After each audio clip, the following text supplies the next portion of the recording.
আসসালামু আলাইকুম। কি অবস্থা সবার? সবাইকে শুভ নববর্ষ 1433। আমি রাকিব হোসেন, সবাই আমাকে চিনেন শ্রাবণ মিয়া নামে। তবে অনেকের একটা প্রশ্ন, পহেলা বৈশাখ কবেই চলে গেছে, এখন কেন ভিডিওতে বলতে আসি পহেলা বৈশাখ? আরে ভাই, আমি ভিডিও এডিট করতে অনেক সময় নিয়ে নিয়েছি, তার জন্য দুঃখিত। আচ্ছা, এবার ব্লগটা শুরু করি।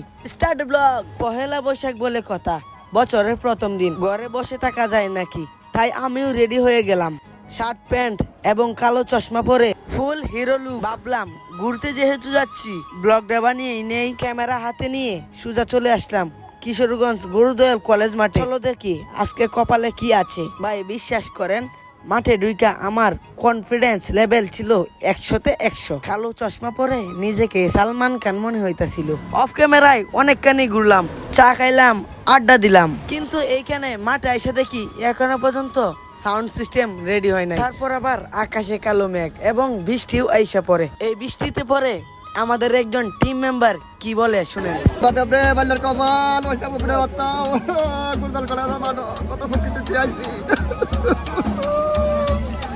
পাইকার ভাড়া বুঝাইতে পাইকার ভাড়া বুঝাইতে একটা উপরে কথা লাভ নাই। যত রাত যায় পয়লা বৈশাখ করে পয়লা বৈশাখ কেটে বৈশাখ কে সারা বছর না জানার খবর নাই, তুই কে রাত যাইছে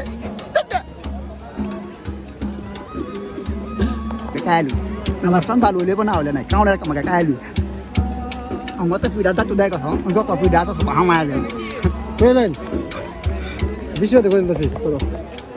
তারপর আর কি একটু মজা মাস্তি করলাম আর ছাতার তলে দাঁড়িয়ে থাকলাম। কিছুক্ষণ দাঁড়ানোর পর বৃষ্টিও থামলো এবং বের হয়ে গেলাম।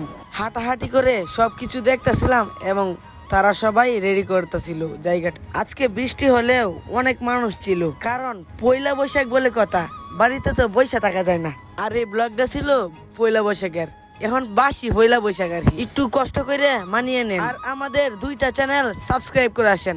একটা নাম হচ্ছে তামাশার বাপ 05 আর একটা নাম হচ্ছে জামেলা স্টুডিও 22। সবাই একটু সাবস্ক্রাইব করে আসবেন। তারপর অনুষ্ঠান শুরু হয়ে গেল এবং মানুষও চলে আসলো।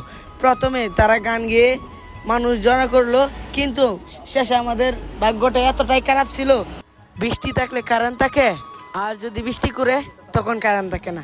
ভাই, এর মধ্যে আবার সাউন্ড সিস্টেম দুর্বল হয়ে যায়, অর্থাৎ সাউন্ড সিস্টেম কাজ করতে ছিল না বৃষ্টির কারণে। তো ঝামেলা বাদ দেন ভাই, ব্লগটা ছিল এই পর্যন্তই। আর কার পয়লা বৈশাখ কেমন কাটলো কমেন্ট করে জানাবেন। আমারটা তো গেছে বৃষ্টিতে ভিজে। আপনার পয়লা বৈশাখ কেমন কাটলো জানাবেন কমেন্ট বক্সে এখনই। আর মিয়া সাবস্ক্রাইব করতে ভুলবেন না। ধন্যবাদ সবাইকে, সুস্থ থাকবেন, ভালো থাকবেন, আল্লাহ হাফেজ। আরে দাঁড়ান দেখতে শুন কত মানুষ, সবার পক্ষ থেকে শুভেচ্ছা ও অভিনন্দন। আবারও বলছি, সবাই ভালো থাকবেন, সুস্থ থাকবেন, আল্লাহ হাফেজ।